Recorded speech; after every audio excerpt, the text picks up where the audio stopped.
Hello students, welcome to the chemistry class. So today is your 11th lecture of the atomic structure. In last class we were discussing about the stopping potential as well as photocurrent और उसमें हमने उसके base पे question किए थे kinetic energy से related, photocurrent से related, stopping potential से रिलेटेड और उसमें हमने देखा था कि कैसे कैसे और डिफरेंट ग्राफ के साथ भी हमने देखा था वेरिएशन कि काइनेटिक एनर्जी का विद फ्रीक्वेंसी के साथ लैम्डा के साथ में स्टॉपिंग पोटेंशियल का फ्रीक्वेंसी के साथ लैम्डा के साथ. ठीक है, अब उसी में हम कुछ क्वेश्चन कर रहे थे जहां पे कुछ लोगों को डाउट आ रहा था. एक ग्राफ हमने ये भी बनाया था जिसमें हमने ये दिखाया था कि ये अगर हमारा दो डिफरेंट स्टॉपिंग पोटेंशियल को रिप्रेजेंट कर रहा है और हमने फोटो करंट सेम दिखा दी थी. दिस वन वाज, अगर मैं V01 बोल दूं, V02 बोल दूं, और यहां हम दिखा रहे हैं फोटो करंट और sorry this is not photo current. X axis पे हमने रिप्रेजेंट किया था किसको? Collector plate potential, collector plate potential, and Y axis पे हमने रिप्रेजेंट किया था फोटो करंट.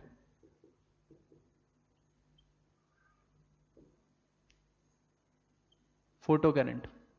अब ये लाइट है, लाइट के हम लिए फोटो करंट, ये जो है मैक्सिमम सैचुरेशन पॉइंट वो हम क्या रख रहे हैं? सेम रख रहे हैं. स्टॉपिंग पोटेंशियल अलग अलग है और ये कलेक्टर प्लेट का पोटेंशियल है.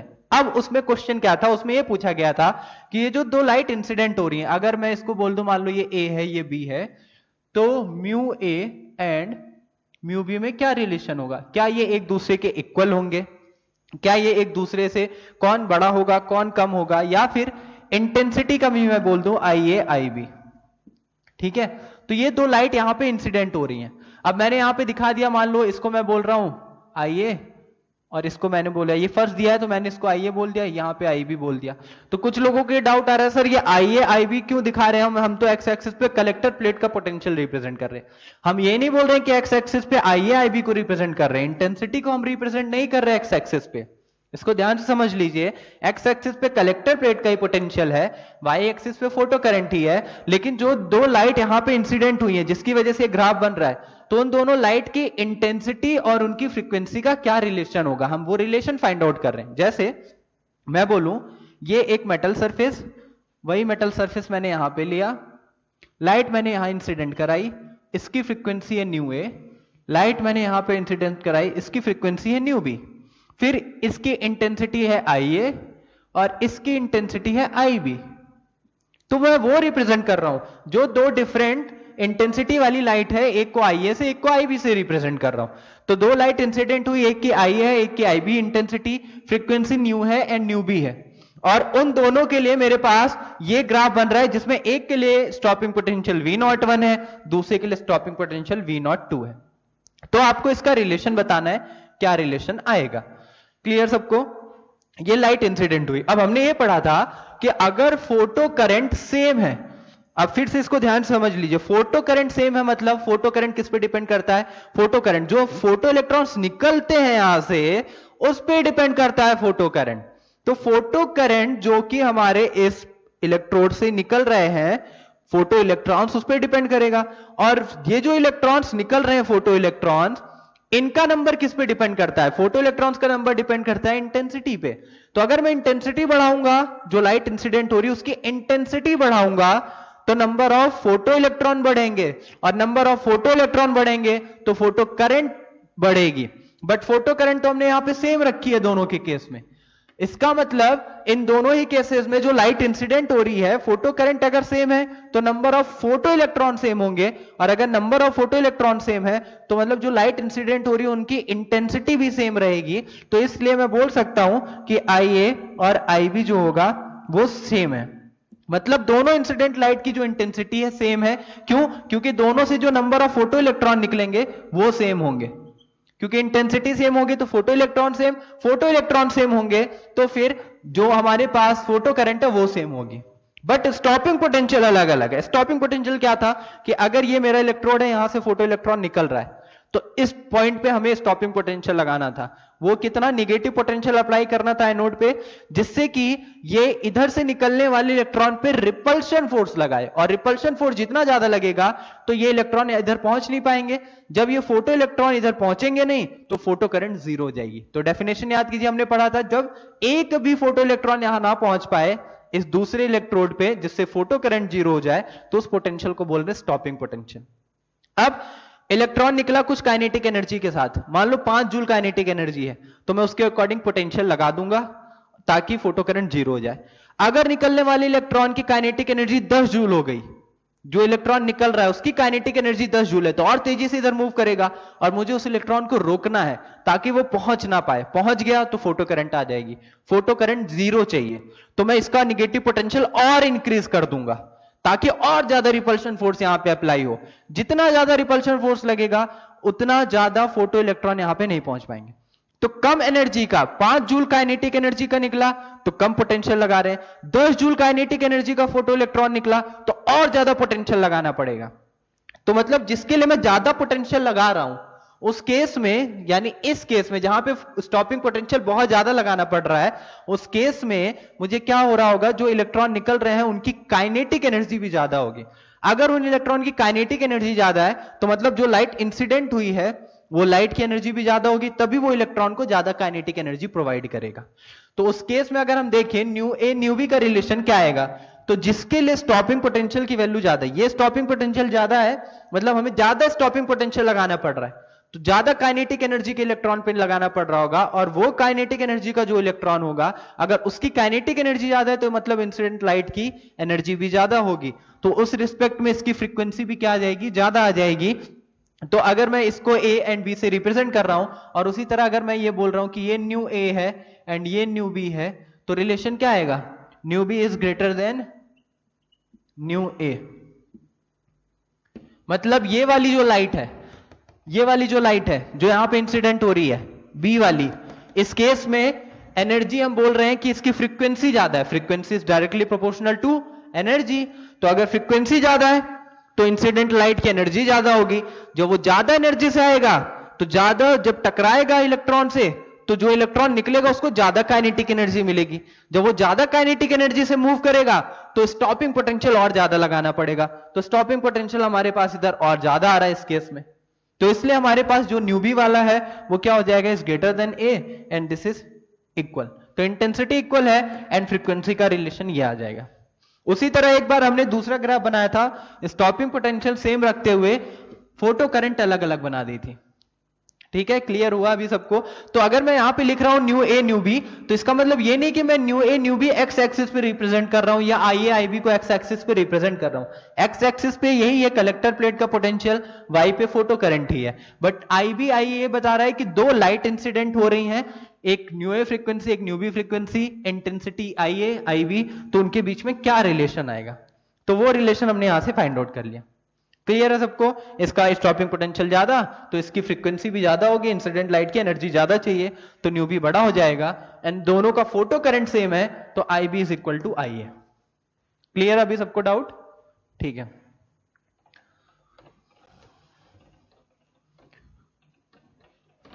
जो मैंने लिखवाया आपके नोट्स में कि इंटेंसिटी का वेरिएशन कैसे होगा फोटो करंट के साथ एंड फ्रीक्वेंसी का वेरिएशन का क्या रिलेशन है विद स्टॉपिंग पोटेंशियल, उस चीज को पढ़िए एक बार, और जो ग्राफ बनाया उसको ध्यान से समझिए। मैंने आपको पढ़ाते टाइम में बताया था कि ये बहुत इंपॉर्टेंट है। क्लियर, चलिए अब हम आगे डिस्कशन करते हैं।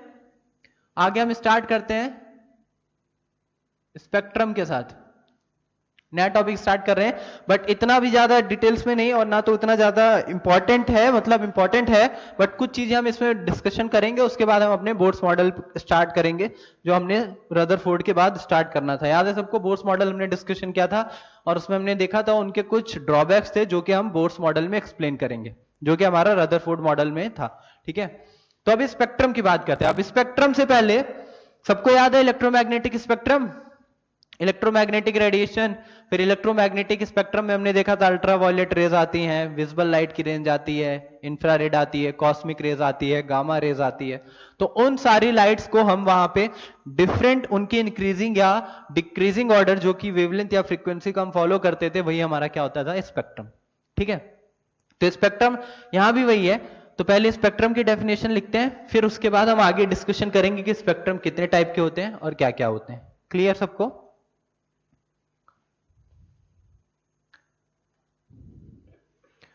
सो ये स्पेक्ट्रम लिखा हुआ है, देखिए इधर। When a beam of light which is coming from a source is dispersed by a prism, then what will happen? Light of different wavelength are deviated through different angles and get separated. This phenomenon is called dispersion. When this dispersed light are arranged according to their increasing or decreasing order of frequency wavelength, then this arrangement are termed as spectrum. देखिए dispersion, जैसे हम white light की बात करें, white light के case में भी आपने पढ़ रखा है। ये अगर मेरा प्रिज्म है, इस प्रिज्म से मैं पास करता हूं व्हाइट लाइट को, ये मेरी व्हाइट लाइट आई। तो व्हाइट लाइट, अब आपने पढ़ रखा है इलेक्ट्रोमैग्नेटिक रेडिएशन भी है अगर है, और वो किसी मीडियम से पास कर रहा है तो उसमें क्या होता है, डेविएशन होते हैं पाथ में। तो ये यहां पे लाइट आई, व्हाइट लाइट। अगर मैं ये व्हाइट लाइट ले रहा हूं, मान लो व्हाइट लाइट का मतलब हम किसकी बात कर रहे हैं, जो हमारी सन से रेज आ रही है। ठीक है, सन से जो रेज आ रही है उसके रिस्पेक्ट में इसको प्रिज्म से हम पास करते हैं, तो हमें क्या देखने को मिलते हैं, डिफरेंट डिफरेंट वेवलेंथ की लाइट देखने को मिलेगी, जो कि हमारे इस कलेक्टर प्लेट या फिर हम इसको फोटोग्राफिक प्लेट अगर बोलें, फोटोग्राफिक प्लेट, तो उस फोटोग्राफिक प्लेट पे इनका अरेंजमेंट है। अब यहां पे आपको ये सारी लाइंस देखने को, ऐसे ऐसे डिफरेंट कलर्स की लाइंस देखने को मिलेंगी। ये जो लाइट्स आ रही हैं डिफरेंट, जिसको हम नाम क्या देते हैं, यहां पे विबग्योर बोलते हैं।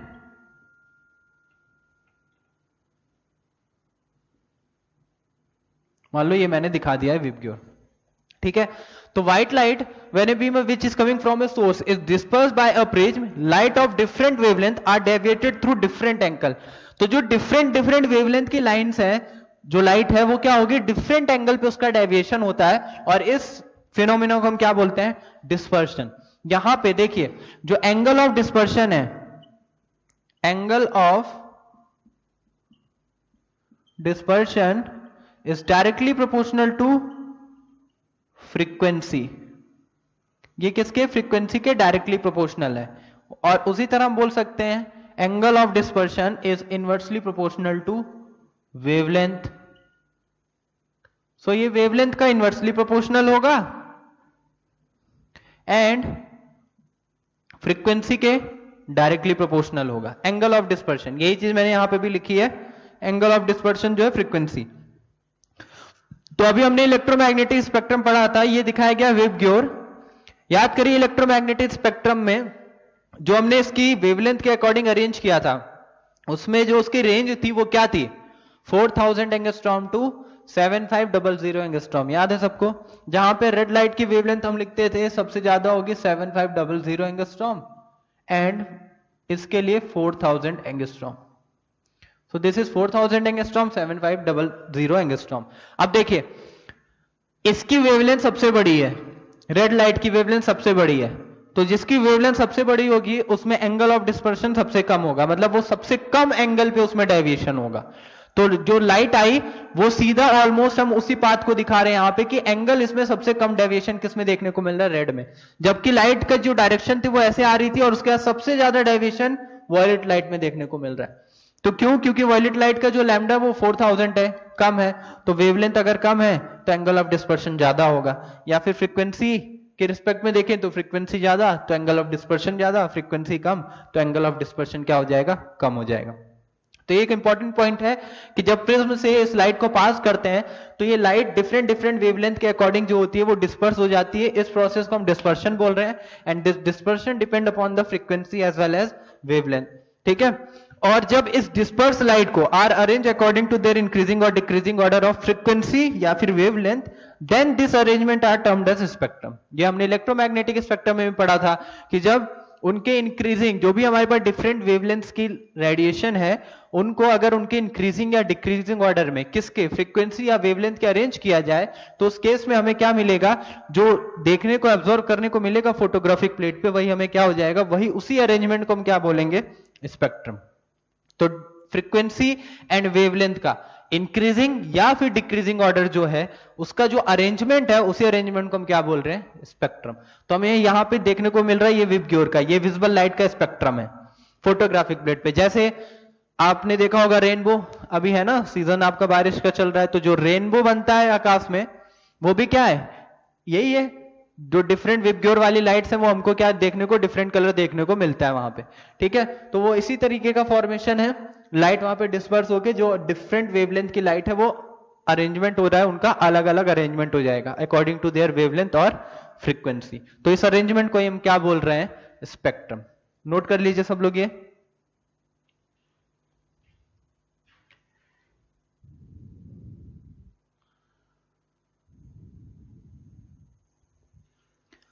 Then we will talk about spectrum में types of spectrum. Types of spectrum कि स्पेक्ट्रम के कितने टाइप्स होते हैं। स्पेक्ट्रम मेनली दो टाइप्स का होता है। फर्स्ट हम दिखा रहे हैं emission,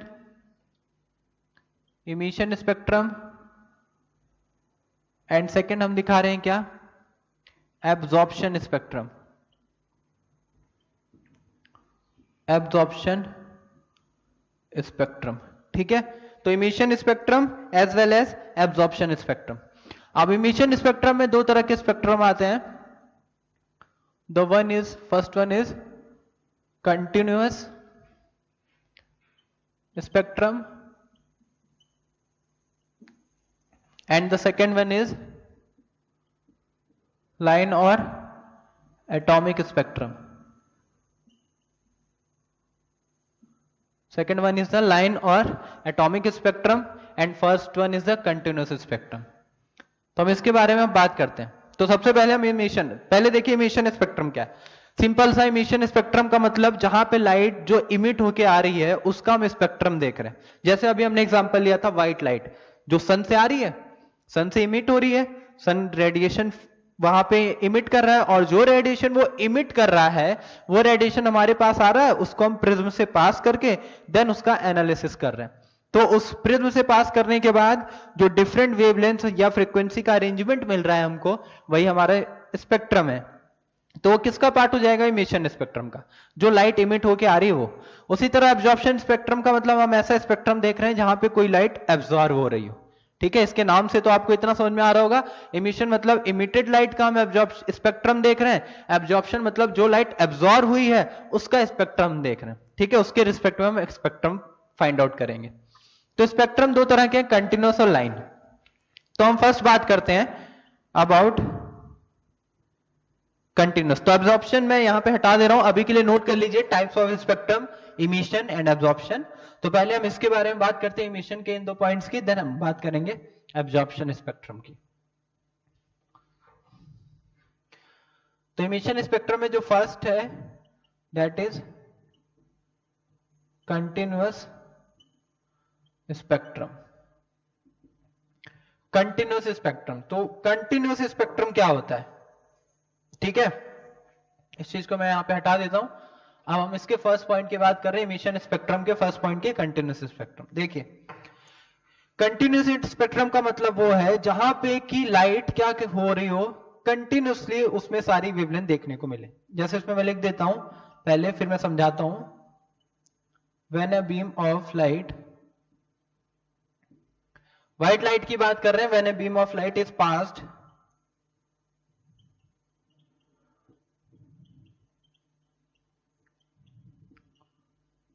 pass through a prism, then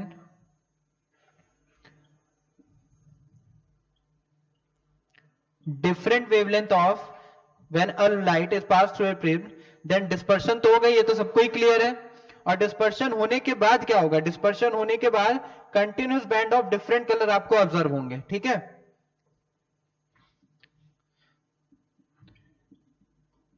then it get dispersed and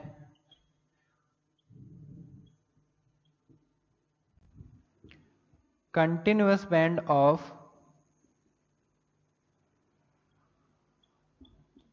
different color is obtained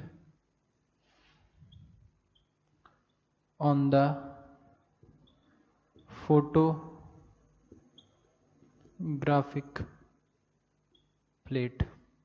When a beam of light is passed through a prism, then it get dispersed and continuous band of different colors is obtained on the photographic plate. ठीक है, अब यहाँ पे continuous different colour बोल रहे हैं या फिर डिफरेंट वेवलेंथ बोल सकते हैं, डिफरेंट वेवलेंथ क्योंकि कलर के रिस्पेक्ट में ही आएगी। विजिबल लाइट है अगर, तो विजिबल लाइट में डिफरेंट डिफरेंट कलर आ रहे हैं, रेड आ रहा है, वॉयलेट आ रहा है, ब्लू आ रहा है, तो उनकी वेवलेंथ भी अलग अलग होती है। तो हम ये भी बोल सकते हैं कि different wavelength is obtained on the photographic plate. तो उस तरह के स्पेक्ट्रम हमारा क्या बन जाएगा, कंटिन्यूस स्पेक्ट्रम बन जाएगा। अब ये जो कंटिन्यूस स्पेक्ट्रम है, अगर मैं इसको अभी हम समझे यहां पे, तो मैं फिर से वही बना रहा हूं, दिस इज प्रिज्म एंड इससे हमने अपनी व्हाइट लाइट पास की जो कि डिफरेंट डिफरेंट एंगल्स पे क्या हो गई है, सेपरेट हो गई है, जो कि डिस्पर्शन होगा। पहले तो इसमें डिस्पर्शन होगा और continuous band of different colour is obtained. तो फोटोग्राफिक प्लेट पे मुझे यहां पे ये सारी लाइंस देखने को मिल रही हैं डिफरेंट कलर की। जैसा आपने रेनबो देखा है ना, रेनबो में डिफरेंट बनता है पूरे 7 कलर्स, वैसे ही वो पूरे 7 कलर्स यहां पे दिखाई देंगे। अब वही चीज मैं अगर बोलूं, ये दिस इज विबग्योर, कहां से कहां तक का वेरिएशन, 4000 एंगस्ट्रॉम टू 7500 एंगस्ट्रॉम। तो देखिए कंटिन्यूस का मतलब ये है कि जहां पे आपको फोटोग्राफिक प्लेट पे डिफरेंट कलर तो ऑब्टेन हो रहे हैं, continuous band of different colour, continuous band of different colour. मतलब जैसे यहां 4000 मिला है, तो 4000 के बाद मुझे 4001 भी मिलेगा, मतलब मुझे 4001 एंगस्ट्रॉम की वेवलेंथ भी मिलेगी, मुझे 4002 एंगस्ट्रॉम की वेवलेंथ भी मिलेगी, मुझे 4003 एंगस्ट्रॉम की वेवलेंथ भी मिलेगी। तो सारी वेवलेंथ इसमें प्रेजेंट होंगी। तो अगर मैं यहां से कोई भी वेवलेंथ इस रेंज में उठा लूं, 4000 से 7500 तक, 6000, 5000, 5500 हो गया, 4000, किसी भी वेवलेंथ की अगर मैं लाइट देखूंगा तो वो मुझे इस रीजन में देखने को मिलेगी। मतलब ऐसी कोई वेवलेंथ नहीं है जो मुझे यहां पे देखने को ना मिले। तो कंटिन्यूसली ये सारे कलर होंगे, मतलब एक दूसरे में मर्ज होते हुए, उनको एग्जैक्टली आप सेपरेट आउट नहीं कर सकते। जैसे आपने रेनबो देखा है, तो रेनबो में आपको क्या दिखता है, कलर्स दिखते हैं सारे, ब्लू भी दिखेगा आपको, ऑरेंज भी दिखेगा, रेड भी दिखेगा, बट आप एग्जैक्टली वो लाइन नहीं बता सकते जहां पे एक कलर को दूसरे कलर से सेपरेट आउट कर सके। मतलब वो एक दूसरे में मर्ज होते हुए दिख रहे हैं, एक कलर खत्म होता हुआ है, जहां खत्म हो रहा है दूसरा कलर स्टार्ट हो गया, एक दूसरे में मर्ज है, तो सारी वेवलेंथ वहां प्रेजेंट है। तो कंटिन्यूस बैंड्स जो मिलते हैं, कंटिन्यूस बैंड, उसको ही हम क्या बोल रहे हैं, continuous band of different colour is obtained on the photographic plate. वो हमें क्या रिप्रेजेंट कर रहा है, कंटिन्यूस स्पेक्ट्रम। क्लियर है सबको? तो कंटिन्यूस में सारे के सारे जो भी जिस रेंज में हम बात कर रहे हैं उसमें की सारी वेवलेंथ आपको देखने को मिलेगी। ठीक है, नोट कर लीजिए।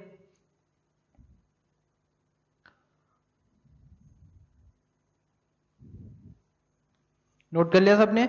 इसके आगे एक पॉइंट और यहां पे हम लिख सकते हैं, यहां पे ऐड कर लीजिए चाहे, इन continuous spectrum, in continuous spectrum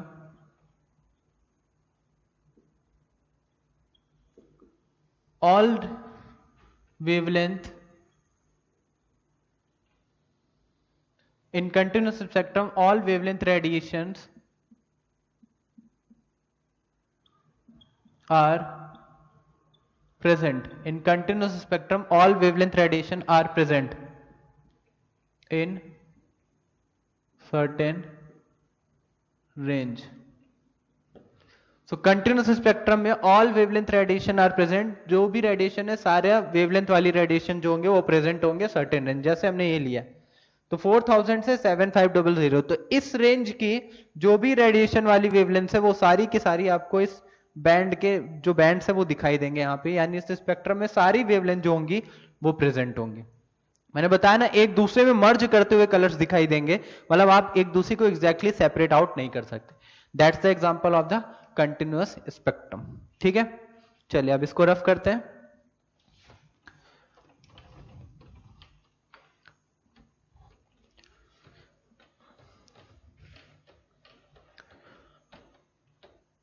and इसके बाद हम बात करेंगे क्या, इमिशन स्पेक्ट्रम में ही सेकंड एटॉमिक और line spectrum.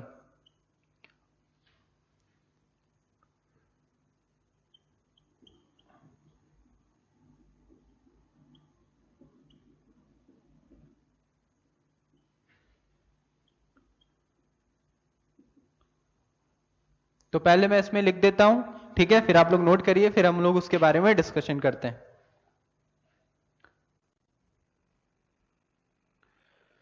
So types of spectrum, second हमारा लाइन स्पेक्ट्रम और एटॉमिक स्पेक्ट्रम। देखिए क्या लिखा हुआ है, when a substance gets excited on heating at a very high temperature or by passing electric current, subsequently radiations are emitted. When this radiation is analyzed with the help of a spectroscope, a series of thin bright lines of specific colors are obtained. There is a dark space in between two consecutive lines. This type of spectrum is termed as line or atomic spectrum. Clear? Like NaCl is heated in Bunsen flame, two yellow colors line. अब मैं यहां पे समझाता हूं। देखिए ये हमने example लिया है, इस एग्जांपल में हम क्या रिप्रेजेंट कर रहे हैं, इस एग्जांपल में हम ये रिप्रेजेंट कर रहे हैं कि मान लीजिए मैंने कोई गैस ले रखी है इसके अंदर, ठीक है। When substance gets excited on a heating at a very high temperature, मैं यहां नीचे से इसको हीट कर रहा हूं इस गैस से सब्सटेंस को, या फिर और by passing electric current. Electric current में जैसे हमने कैथोड एनोड एक्सपेरिमेंट पढ़ा था, याद है सबको, डिस्चार्ज ट्यूब थी, उसमें हमने वैक्यूम पंप लगा के प्रेशर बहुत कम किया था 10⁻⁻² atm, फिर उसमें कुछ गैस प्रेजेंट थी अंदर, उसके बाद हमने नीचे से बैटरी से 10,000 वोल्टेज का पोटेंशियल अप्लाई किया था। तो उस केस में जब बहुत ज्यादा पोटेंशियल अप्लाई करेंगे तो क्या देखने को मिलता है कि जो लाइट है, जो बहुत ज्यादा पोटेंशियल अप्लाई कर रहे हैं तो वहां पे जो इलेक्ट्रॉन निकल रहे थे गैस के एटम से टकरा रहे थे, फिर पॉजिटिव कैटायन एनायन बन रहा था। कैथोड रे एनोड रे एक्सपेरिमेंट की मैं बात कर रहा हूं। तो वैसे ही अगर मैं सेटअप कर लूं कि मैं डिस्चार्ज ट्यूब में कोई गैस डालूं और बहुत हाई इलेक्ट्रिक पोटेंशियल अप्लाई करूं बैटरी से, तो उसी तरह की बात की जा रही है बाय पासिंग इलेक्ट्रिक करंट। तो अगर इलेक्ट्रिक करंट पास करना है तो वैसा सेटअप बनाएंगे, और अगर हीट करना है तो नॉर्मली हीट कर सकते हैं बहुत हाई टेम्परेचर पे। रेडिएशन आर इमिटेड, जब मैं इसको बहुत ज्यादा हीट करूंगा तो कुछ रेडिएशन ये इमिट करता है। जैसे हमने बात किया था कि हम आयरन की एक रॉड लें और उसको हीट करें, हीट करते हैं तो आप देखते हैं उसका कलर चेंज होता है, रेड होगा पहले, हल्का red, then dark red, then फिर वो ब्लू पे जाने लगेगा, और बहुत ज्यादा हीट करें तो वो कलर चेंज कर रहा है, मतलब वो एक रेडिएशन इमिट कर रहा है, वो रेडिएशन हम एब्जॉर्ब कर रहे हैं। सो ये इमिटेड रेडिएशन है, तो इसको मैंने बहुत हाई टेम्परेचर पे हीट किया तो रेडिएशन आर इमिटेड, तो कुछ रेडिएशन ये इमिट कर रहा है। When this radiation is analyzed with the help of spectroscope, spectroscope भी क्या है, जैसे हम प्रिज्म की बात करें वैसे स्पेक्ट्रोस्कोप क्या है, यूज किया जाता है जहां पे स्पेक्ट्रम एब्जॉर्ब करने के लिए, तो डिफरेंट वेवलेंथ या फ्रीक्वेंसी को उनके इंक्रीजिंग या डिक्रीजिंग ऑर्डर में अरेंज किया जा सकता, सो analyzed with the help of a spectroscope, a series of thin bright lines of specific colors are obtained. इससे पास किया, अब मैंने यहां पे प्रिज्म दिखा दिया कि इमिटेड रेडिएशन है, जो जब मैंने इसको बहुत हीट किया तो कोई लाइट इमिट करने लगा। जैसे हमने एग्जांपल लिया आयरन का रॉड, हीट किया तो ये रेड कलर का दिखने लगा, तो वो रेड कलर की लाइट वहां पे वो इमिट जो कर रहा है, इमिट रेडिएशन, इसको अगर मैं स्पेक्ट्रोस्कोप से एनालाइज कर रहा हूं तो यहाँ पे डिफरेंट वेवलेंथ में जब मैं प्रिज्म से पास करूंगा तो अपनी डिफरेंट वेवलेंथ जो जो इसमें प्रेजेंट होगी वेवलेंथ, उसके अकॉर्डिंग सेपरेशन हो जाएगा। तो सेपरेशन हो गया, λ1 λ2 दिखाया गया। अब आगे पढ़ते हैं। Line, bright lines of specific colours are obtained, there is a dark space in between two consecutive lines, this type of spectrum is termed as line और एटॉमिक स्पेक्ट्रम।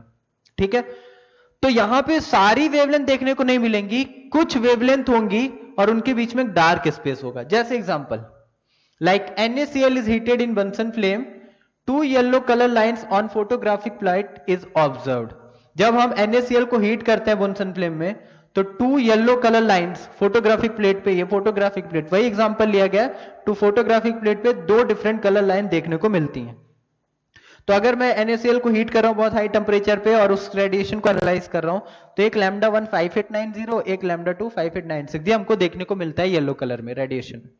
बीच में ये जो मैंने दिखाया है, ठीक है, ये क्या है, ये डार्क स्पेस को रिप्रेजेंट कर रहा है। तो अगर मैं लिख दूं यहां पे, तो दिस इज डार्क स्पेस।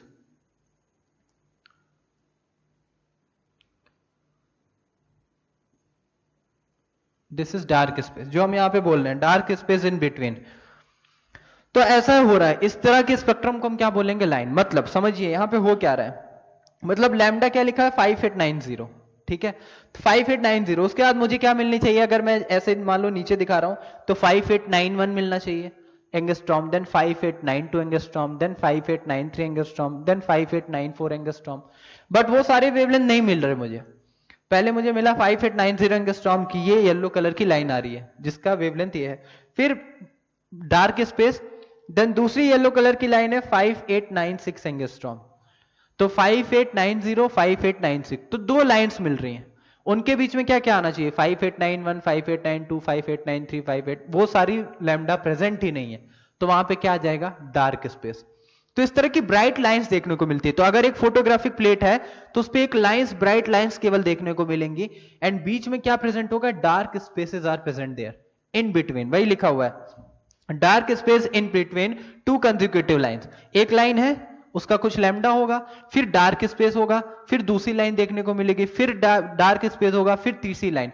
तो मतलब लाइन लाइन से केवल स्पेक्ट्रम देखने को मिल रहा है। तो कुछ स्पेसिफिक वेवलेंथ ही होंगी, सारी वेवलेंथ नहीं होंगी। जैसे इससे पहले हमने डिस्कशन किया था किसमें, कंटिन्यूअस स्पेक्ट्रम में।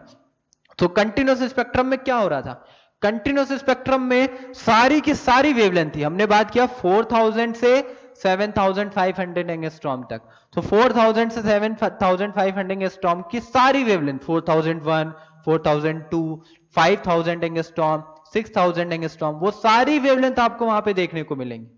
करेक्ट है ये। बट अगर यहां पे जो है डार्क स्पेस देखने को मिलेगा जब हम बात करेंगे लाइन और एटॉमिक स्पेक्ट्रम की। यहां पे कंटिन्यूअसली सारी वेवलेंथ नहीं आएंगी, एक वेवलेंथ, फिर बीच में डार्क स्पेस, फिर एक वेवलेंथ, फिर डार्क स्पेस, फिर वेवलेंथ, फिर डार्क स्पेस। तो केवल वेवलेंथ जो है, स्पेसिफिक वेवलेंथ की लाइंस देखने को मिल रही है, जिसको हम क्या बोल रहे हैं, लाइन या फिर atomic spectra.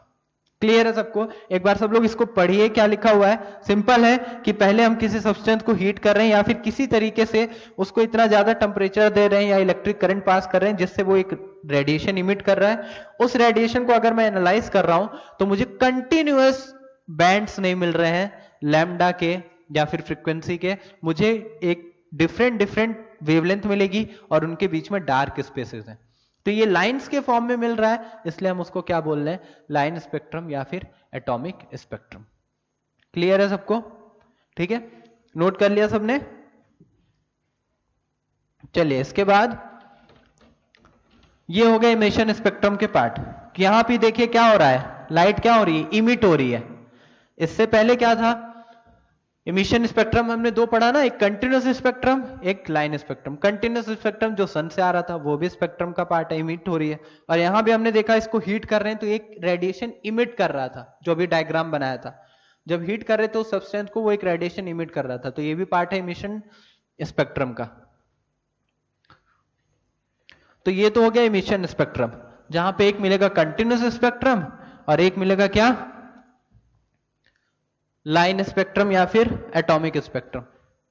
Then will talk about the third, मतलब सेकंड वैसे तो एब्जॉर्प्शन स्पेक्ट्रम। एब्जॉर्प्शन स्पेक्ट्रम, ठीक है। एब्जॉर्प्शन स्पेक्ट्रम के बारे में बात करते हैं। So this is absorption spectrum. Absorption spectrum में देखिए क्या दिया हुआ है, when white light is pass through any other substance, this substance absorb the radiations of certain wavelength from the white light. On analyzing the transmitted light, we obtain a spectrum in which dark lines of a specific wavelength are observed. These lines constitute the absorption spectrum. The wavelength of dark lines correspond to the wavelength of light absorbed. देखिए इसको मैं समझाता हूं। मान लीजिए white light है, ये white light को मैंने पास किया किसी सब्सटेंस से, यहां पे कोई सब्सटेंस था, उस सब्सटेंस से मैंने इस व्हाइट लाइट को पास किया। तो मैं यहां पे दिखा देता हूं, दिस इज व्हाइट लाइट और ये है substance, When a white light is passed through a substance, this substance absorb the radiation of certain wavelength. जैसे white light मतलब जो सनलाइट आ रही है उसमें विबग्योर वाली सारी लाइट्स होंगी, वॉयलेट होगा, इंडिगो होगा, ब्लू होगा, रेड होगा, ग्रीन होगा। विबग्योर वाली जो जो वेवलेंथ्स है, सॉरी, वो सारी वेवलेंथ्स वहां पे प्रेजेंट होंगी। क्लियर है सबको? अब उस वेवलेंथ में से कुछ रेडिएशन की, कुछ सर्टेन वेवलेंथ की रेडिएशन को वो क्या कर रहा है? एब्जॉर्ब कर ले रहा है। कौन? ये सब्सटेंस। तो ये सब्सटेंस सर्टेन वेवलेंथ की रेडिएशन को एब्जॉर्ब कर लेता है। अब उसके बाद on analysing the transmitted light, अब यहां से लाइट ट्रांसमिट हुई, ये निकली, तो इसको मैं बोल रहा हूं, यहां पे दिखाता हूं, ट्रांसमिटेड लाइट।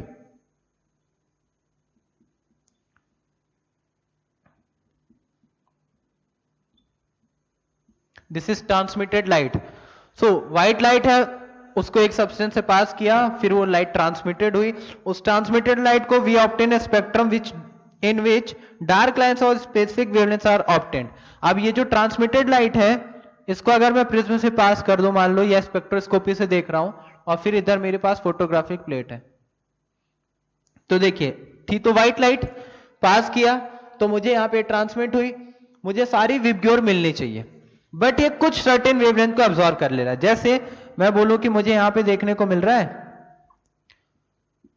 विबग्योर में, अगर मैं बोल दूं, मान लो ये V है, I है, देन G Y R, तो B मैं इधर लिख रहा हूं, O इधर लिख रहा हूं। ये मैंने एग्जांपल के लिए आपको समझाने के लिए बताया कि व्हाइट लाइट में जो स्पेक्ट्रम मुझे मिल रहा है इस फोटोग्राफिक प्लेट पे, प्रिज्म से पास करेंगे, प्रिज्म से पास करने के बाद जो स्पेक्ट्रम मिलेगा फोटोग्राफिक प्लेट पे, वो किस किस लाइट का मिल रहा है? आर का मिल रहा है, वाई, ओ का नहीं मिल रहा, ओ के लिए मैं यहां पे छोड़ दे रहा हूं, देन वाई का देखने को मिल रहा है कंटिन्यूसली, जी के लिए है, फिर यहां पे बी के लिए नहीं है, ब्लू के लिए नहीं है, देन आई के लिए, वी के लिए, तो ये हो गया वी के लिए। तो देखिए ये जो मैंने यहां पे डायग्राम बनाया हुआ है, इसमें अगर आप इस स्ट्रिप्स को देखेंगे तो ये हमने ये दिखाया है कि सारी स्ट्रिप में देखिए दो जगह, यहां से लेके अगर मैं स्टार्ट करता हूं विबग्योर से लेके रेड तक, तो बीच में ये दो स्पेस है जो कि खाली है, डार्क स्पेस बन रहा है। विबग्योर होना चाहिए, वी है, आई है, उसकी आपको यहां पे कलर दिख रहे हैं, वॉयलेट कलर दिख रहा है, इंडिगो दिख रहा है, ब्लू नहीं दिख रहा, देन ग्रीन येलो है, ऑरेंज नहीं दिख रहा, देन रेड दिख रहा है। तो अब इस स्पेक्ट्रम से मैं क्या बताऊंगा? जो मुझे स्पेक्ट्रम मिला इस फोटोग्राफिक प्लेट पे, उससे मैं ये बोलूंगा कि जो व्हाइट लाइट थी उसमें तो सारे कलर होने चाहिए, उसको मैंने सब्सटेंस से पास किया, पास करने के बाद जो ट्रांसमिटेड लाइट है उसको मैंने जब प्रिज्म से एनालिसिस कर रहा हूं या स्पेक्ट्रोस्कोप से, तो मुझे यहां पे केवल यही कलर दिखाई दे रहे हैं, 5 कलर्स इस व्हाइट लाइट के, ये 2 कलर नहीं दिख रहे हैं जो मैंने इधर लिखा है, कौन सा? ऑरेंज, ये कलर नहीं दिख रहा है, और ये ब्लू कलर नहीं दिख रहा है। तो इससे हमें यह पता चल रहा है कि ये जो हमारा सब्सटेंस है वो किस लाइट को एब्जॉर्ब कर रहा है, किस लाइट को एब्जॉर्ब कर रहा है, जो यहां पे लिखा है this substance absorb the radiation of certain wavelength, तो सर्टेन वेवलेंथ की रेडिएशन को एब्जॉर्ब कर ले रहा है। तो ये ऑरेंज और ब्लू को एब्जॉर्ब कर लिया होगा। जब ये ऑरेंज एंड ब्लू को एब्जॉर्ब कर लेगा तो जो लाइट यहां से ट्रांसमिटेड होगी उसमें हमें ऑरेंज एंड ब्लू नहीं दिखाई देगा, क्योंकि उसको तो इसने एब्जॉर्ब कर लिया है। व्हाइट लाइट में जो डिफरेंट 7 कलर्स हैं, उन 7 कलर्स में से अगर इसने ब्लू एंड ऑरेंज को एब्जॉर्ब कर लिया, तो हमारे पास ये बाकी के लिए हमें डिफरेंट कलर्स दिखाई देंगे, डिफरेंट बैंड्स दिखाई देगा, और ब्लू एंड ऑरेंज का बैंड जहां पे बनना चाहिए वेवलेंथ का, वहां पे हमें क्या दिखाई देगा? डार्क स्पेस दिखाई देगा। वही चीज आगे लिखी हुई है, when transmitted light we obtain a spectrum on analyzing in which dark line of specific wavelength are observed। तो स्पेसिफिक वेवलेंथ के रिस्पेक्ट में हमें डार्क लाइन मिल रही है, किसके किसके? ऑरेंज एंड ब्लू के रिस्पेक्ट में। जो ये डार्क लाइन है, these line constitute the absorption spectrum, तो इन लाइंस को ही हम क्या बोले? Absorption spectrum. The wavelength of the dark lines, in dark line की वेवलेंथ, जैसे इस एग्जांपल में ऑरेंज एंड ब्लू की जो वेवलेंथ है, तो the wavelength of the dark lines correspond to the wavelength of the light absorb. तो हमें ये बता रहा है, जो डार्क लाइंस है वो हमें ये बता रहा है कि किस तरीके की वेवलेंथ को इस सब्सटेंस ने एब्जॉर्ब किया है। समझ में आया? तो इसमें जो 7 डिफरेंट कलर होने चाहिए, व्हाइट लाइट को हमने पास किया, और इसी व्हाइट लाइट को जो ट्रांसमिट हुई हम यहां पे प्रिज्म से एनालिसिस कर रहे हैं, तो सारे 7 कलर्स दिखने चाहिए, बट कुछ कलर दिख रहे हैं और कुछ कलर्स उसमें प्रेजेंट नहीं है, जिसकी जगह हमें क्या मिलेगा? Dark space. ये जो मैं दिखा रहा हूं, दो बीच में आपको बड़े स्पेस दिख रहे होंगे, अदरवाइज लाइंस है, तो ये दोनों डार्क स्पेस है, उनके सामने मैंने ब्लू बी लिखा हुआ है, ओ लिखा हुआ है ऑरेंज, मतलब ये दो डार्क स्पेस वाली लाइंस है, डार्क स्पेस प्रेजेंट है, जो ये बता रहा है कि ब्लू एंड ऑरेंज का जो वेवलेंथ है उसको इस सब्सटेंस ने एब्जॉर्ब कर लिया होगा, ये हमें पता चलेगा इस ऑब्जर्वेशन से, और इसी को हम क्या बोल रहे हैं फिर, एब्जॉर्प्शन स्पेक्ट्रम। क्लियर हो गया? तो एब्जॉर्प्शन स्पेक्ट्रम में ये सब्सटेंस किस तरीके की वेवलेंथ को एब्जॉर्ब कर रहा है वो हमें ये डार्क लाइन बताएंगे। समझ में आ रहा है? डार्क लाइन से हमें ये पता चल रहा है कि किस वेवलेंथ को एब्जॉर्ब कर रहा है। इससे पहले हमने पढ़ा था लाइन और एटॉमिक स्पेक्ट्रम, उसमें भी डार्क लाइंस थी, बट उसमें सारी वेवलेंथ प्रेजेंट नहीं होती, कुछ ही वेवलेंथ हमको देखने को मिलती है। जो रेडिएशन होता है, मतलब अगर कोई गैसेस सब्सटेंस है, वो जो रेडिएशन इमिट कर रहा है, उस रेडिएशन में कुछ सर्टेन वेवलेंथ ही होंगी, बाकी वेवलेंथ प्रेजेंट ही नहीं होगी, तो उसको हम क्या बोल रहे हैं, एटॉमिक या लाइन स्पेक्ट्रम। और कंटिन्यूअस स्पेक्ट्रम तो आपका इजी है, जो हमारी सनलाइट आ रही है जिसमें सारे की सारी वेवलेंथ आपको देखने को मिलेगी। So this is example of the absorption spectrum. Clear है सबको? कंटिन्यूअस स्पेक्ट्रम एंड लाइन और एटॉमिक स्पेक्ट्रम, देन एब्जॉर्प्शन। तो एब्जॉर्प्शन स्पेक्ट्रम में एक ही एब्जॉर्प्शन स्पेक्ट्रम, और इससे पहले इमिशन स्पेक्ट्रम में दो स्पेक्ट्रम है, कंटिन्यूअस स्पेक्ट्रम और लाइन स्पेक्ट्रम। क्लियर? नोट कर लीजिए जल्दी।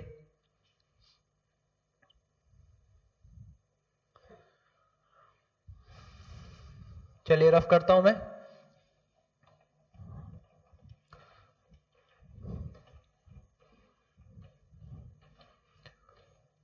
तो ये हो गया हमारा स्पेक्ट्रम, स्पेक्ट्रम का पार्ट खत्म हो गया। अब इसमें हम आगे देखेंगे कि इनका क्या यूज है, कहां पे लाइन स्पेक्ट्रा आता है, कैसे आता है, और फिर हम स्टार्ट करने वाले हैं अब Bohr's model. Very very important, Rutherford model जो हमने पढ़ा था एटम का, उसके बाद हमने बात किया था कि हम बोर्स मॉडल पढ़ेंगे, बट हम बोर्स मॉडल स्टार्ट करने से पहले हमने कुछ वेव कैरेक्टरिस्टिक के बारे में पढ़ा, इलेक्ट्रोमैग्नेटिक रेडिएशन पढ़ा, फिर हमने प्लांक्स क्वांटम थ्योरी पढ़ी, देन हमने फोटो इलेक्ट्रिक इफेक्ट पढ़ा, और फोटो इलेक्ट्रिक इफेक्ट के बाद हमने ये स्पेक्ट्रम। अब हम स्टार्ट करने वाले हैं बोर्स मॉडल।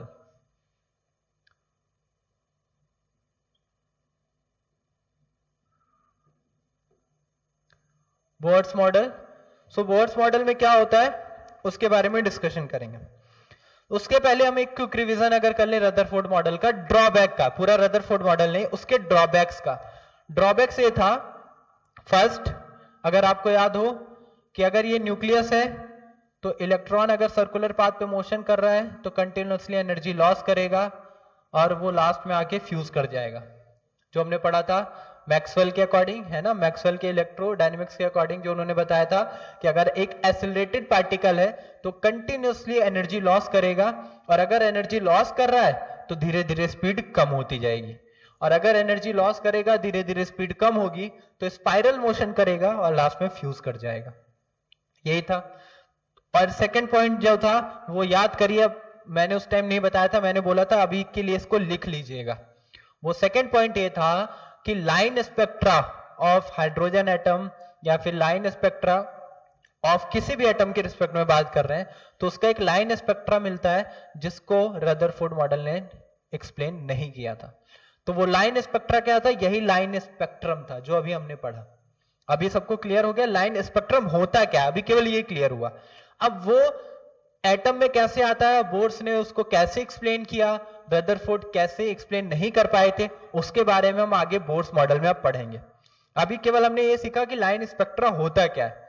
लाइन स्पेक्ट्रा क्या है कि अगर किसी सब्सटेंस को हम हीट कर रहे हैं या फिर इलेक्ट्रिक बहुत हाई पोटेंशियल अप्लाई कर रहे हैं तो जो लाइट या रेडिएशन वो इमिट कर रहा है वो रेडिएशन में एक सर्टेन वेवलेंथ से प्रेजेंट होती है। अगर मैं उसको एनालिसिस करूंगा by passing through the prism और स्पेक्ट्रोस्कोप तो उसमें कुछ सर्टेन वेवलेंथ्स होंगी, बाकी डार्क स्पेस प्रेजेंट होगा, तो कुछ ही वेवलेंथ्स होंगी, कंटिन्यूअसली सारी वेवलेंथ देखने को नहीं मिलेंगी। यही हमारा लाइन स्पेक्ट्रा।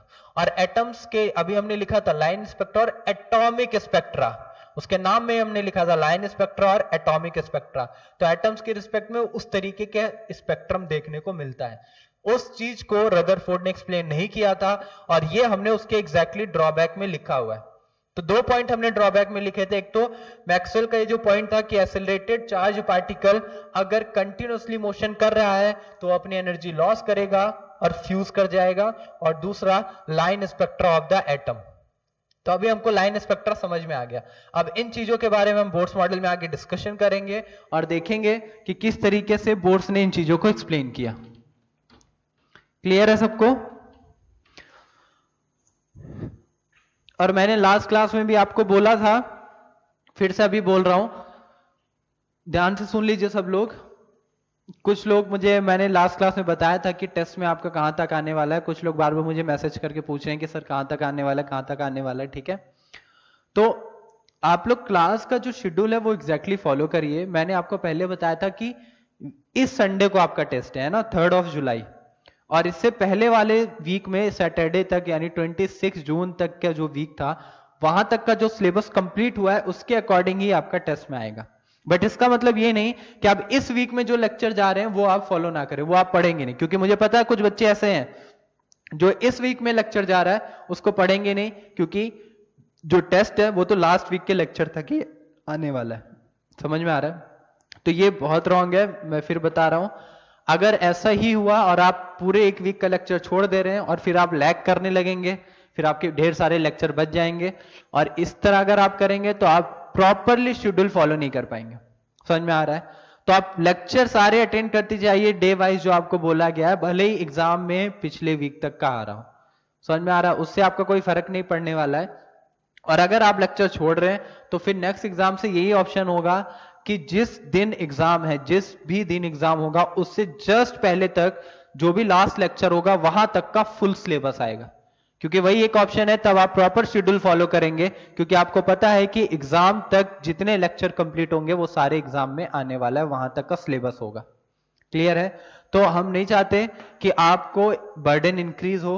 ठीक है, कि फिर आप बोलोगे सर पढ़ नहीं पाए, लास्ट डे तक आ रहा है, क्वेश्चन नहीं सॉल्व हुए हैं, अच्छे से रिवीजन नहीं हो पाया है, कल टेस्ट है, आज तक का पूरा सिलेबस आ रहा है, जो आज ही हमने पढ़ा वही कल आने भी वाला है, अभी उस पर क्वेश्चन नहीं हो पाए हैं, ऐसा है वैसा है। तो इन चीजों को अवॉइड करने के लिए मैं आपको सजेस्ट कर रहा हूं, इसलिए हमने ये रखा है कि अगर आपका इस वीक एग्जाम है तो लास्ट वीक तक जितना सिलेबस कंप्लीट हुआ है वहां तक का वो कंप्लीटली आएगा, ताकि इस वीक के कुछ क्वेश्चंस हो गए या कोई टॉपिक स्टार्ट हुआ वो पूरा नहीं खत्म हो पाया, तो उस तरह की चीजों को अवॉइड किया जा सके।